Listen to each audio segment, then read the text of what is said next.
সমস্যা যাবে না।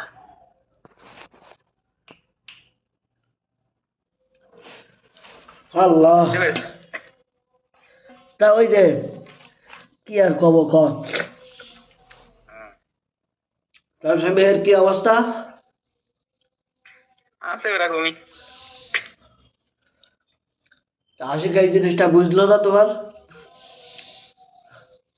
বুঝলাম না, যদি আমার ওই কাজটা হয় তাহলে তো ওখানে মনে করেন আমার থাকতে পারছি না, ওই জন্য হাতে আঘাত লাগে।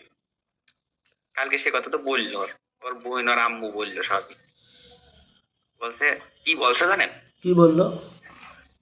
বলছে তুমি যদি বিয়ে করতে চাও তো তোমার কালকের ভিতরে আমরা বিয়ে দেবো, কিন্তু অন্য জায়গায় ভালো মেয়ে, সব দিক থেকে ভালো, চেহারা ছবি সুন্দর, সব দিক থেকে সুন্দর। হ্যাঁ, হ্যাঁ, বলছে তোমরা আবার এক হয়ে যাও, আশিকের কাছে একটু এসে একটু বলো, মাপ চাও, ঠিক আছে? ধুর, তারপর তোমার বিয়ে মেয়ে দিয়ে এসে তুমি আবার ওখানে আশিকের সাথে থাকো। মাপ চাবে আমি তো। বলছি, হ্যাঁ, আমি বলছি যে আমি জীবনেও পারবো না ওই কাজ আর। একবার মনে করেন যাই করেছি, এখন তার তো ওইভাবে ঢুকাই দেওয়া যায় না, তাই না? শোনো, তুমি যেগুলো কথা বলছিলে না, ওর উচিত ছিল, হ্যাঁ, তুমি আমার সাথে যে কথাগুলো বলছিলে ওই দিন সকালে মেসেঞ্জারে, হ্যাঁ, আশিকের উচিত ছিল, বুঝেছো, হ্যাঁ, যে আমার সাথে এরকম ফাউল টুরপ না কথা বলে ভালো ভালো কথা বলে আমার হ্যাঁ, সান্ত্বনা দেওয়ার দরকার ছিল। না তা তো। আরে মিয়া, আমি ওই সময় কেমন শোনেন, আমি ওর জন্য ওই মিরাজ কিন্তু আমার বেস্ট ফ্রেন্ড ছিল, জানেন? আমরা কিন্তু একসাথে পড়তাম, মিরাজ, আমি, আশিক, ও, জানেন? না, ওই মিরাজ, আমি মিরাজ কিন্তু, মিরাজ আর আমি কিন্তু একই বয়সে, আমরা দুজনে একসাথে পড়ালেখা করেছি। মানে একটু আমার বেস্ট পড়াশোনার ফ্রেন্ড ছিল। টিচার ছিল নাকি? শোনেন, তা কিন্তু ওর জন্য মনে করেন, আশিকের জন্য ওর সাথে আমি এখন কথা বলি নাই, সবকিছু ব্লক মারা, হ্যাঁ, তাহলে এবার জানেন? বোঝো তোমাকে কত ভালোবাসা। হ্যাঁ, তাহলে বোঝেন যে আমি তো মনে করেন অন্ধের মতো বিশ্বাস করেছি সারা জীবন, বুঝলেন? আল্লাহ, আল্লাহ হেফাজত করুক। শোনো, আমি শুধু ভিডিওর পাগল ছিলাম তাই, সত্যি কথা যেটা, হুম, আমি তো হুম, ভাইরালের পাগল। তা তো জানি, বুঝতে পারি না। আশিকের যেসব ব্যাকগ্রাউন্ড আছে, ওই যে আরে ভাই, আমি সবই জানি ভাই, ওদের পরিবারের সবকিছু আমি জানি। ওর বাপ ওই যে অসুস্থ, আমি কতবার যাওয়ার চেষ্টা করেছি, আমি পারিনি, হুম, আমার হয়নি যাওয়া, আমার সময় শোনেন কি। শোনেন শোনেন ভাই, এই যে আমার সাথে আপনার সাথে এত মিল না ভাই, হ্যাঁ, বুঝতে পারছেন? আমাদের একটা কোনো একটা অনুষ্ঠান হলে কিন্তু আমাদের কখনো বলবেন, ওই আরসাকুল, স্বামী, হ্যাঁ, এরা কিন্তু কোনোদিন একটা টাকা দেয়, এরা কিন্তু কোনোদিন একটা টাকা দিয়ে সাহায্য করে না, জানেন? শোনো শোনো, একটা কথা কই, ওরা বলেন। নিজের পকেট থেকে একটা আশরাফুল স্বামী আর যে যে হুম, বন্ধুগুলো আছে, হ্যাঁ, হ্যাঁ, কোনোদিন ওরা 1 টাকা খরচ করে না। তা আমি হ্যাঁ, আবার আমার ওদেরই দেখেন, ওদেরই কিন্তু আবার চাটে বেশি, জানেন?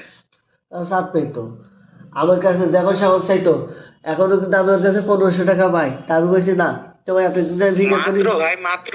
শোনো, এই, মাত্র পান আপনি? মাত্র না, এটা মনে করো আপনি বিয়ের মাত্র আগে আমার এই 15 টাকা টাকাটা পান? দিল, মোটর সাইকেল কিনিলে ওই যে একটা, হ্যাঁ, হ্যাঁ, ওই সময় 1000 টাকা নিল, আর পিকনিকে নিল, একদিন রাত্রি পিকনিকে নিল 500 টাকা, তা আমি কোনোদিন চাইও নি, ও, মনেও রাখিনি।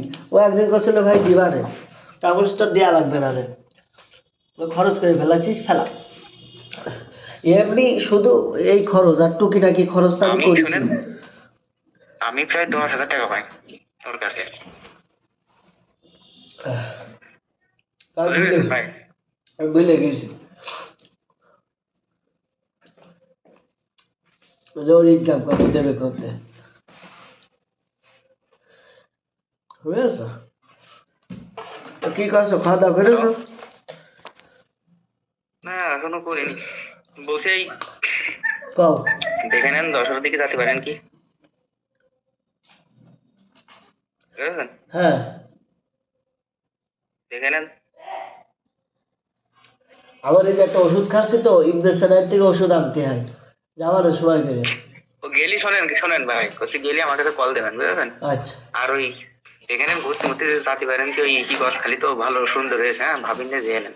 যাওয়ার, আর ফোন দিয়ে নেন, বুঝেছেন? শিওর যেয়ে নেন, একদিন যেয়ে ঘুরে এসে নেন। তা তো যাবোই। ইচ্ছা তো আছে, টাকা পয়সা নেই, খুব অসহায় হয়ে আছি। দূর মিয়া, টাকা পয়সা কত লাগবে? আহ, আর আমার একটা ইচ্ছা আছে বুঝেছেন ভাই, ও ওই মনে করেন যে মনে করেন ইসে ভর্তি হবো মাদ্রাসায়, হ্যাঁ। শহীদনগরে। না না, এই কমির লাইনে মাদানি নিসাবে এই যশোরে। হও হও, ভালো হবে। ও আর হচ্ছে আপনাদের এই সামনের মাসের দিকে বুঝেছেন, এখন টাকা পয়সা হাতে নেই, সামনের মাসের দিকে একটা গজল করবো ভালো সুন্দর করে বুঝেছেন। হ্যাঁ, যশোরে যে আপনার ওই যে ইডার স্টুডিও আছে চেনেন, ওই যে কষ্ট খান, নাম শুনেছি ছোটবাগি। মনির, মনিহারে ওই কষ্ট জায়গাটাই। খান। হ্যাঁ চিনেছি, মনে হয় হ্যাঁ চিনি। হ্যাঁ, ওখান থেকে মনে করেন যে করবো ভালো করে, আর হচ্ছে মনে করেন ভালো করে করবো ১-১০ হাজারের ভিতরে, মানে ভালো ভিডিও কোয়ালিটি, অডিও বলছি কোয়ালিটি সবকিছু মনিহারেতে আর 5 টাকা 10 টাকা ভাড়া দিলে রোকন ভাইয়ের বাড়ি, রোকন ভাইয়ের স্টুডিও। করছি। শোনেন, আপনি জেনে নেন, হ্যাঁ ওই সময় আমি বলবানে যদি রেকর্ড করি আমি, তাহলে বলবেন, আপনি জেনে নেন ওই সময়। আচ্ছা, তাহলে দুইজন মিলে ডুয়েট দেখা যাচ্ছে করলাম। সমস্যা নেই, হবে না। কবে করো সেটা বললে ভিডিও, না? আমি শোনেন ভাই, আমি শিল্পী গোষ্ঠীতে ভর্তি হতে চাইলাম, হ্যাঁ বুঝতে পেরেছেন। হ্যাঁ, শুধু ওর জন্য আমি পারিনি, ও আমার বলেছে দরকার নেই, মানে সবাই- সবকিছু ধ্বংস, বুঝতে পেরেছেন এক কথায়। কি আর কব, কও মিকাইল, আমার কিছু করার নেই। কি না সেটা কি?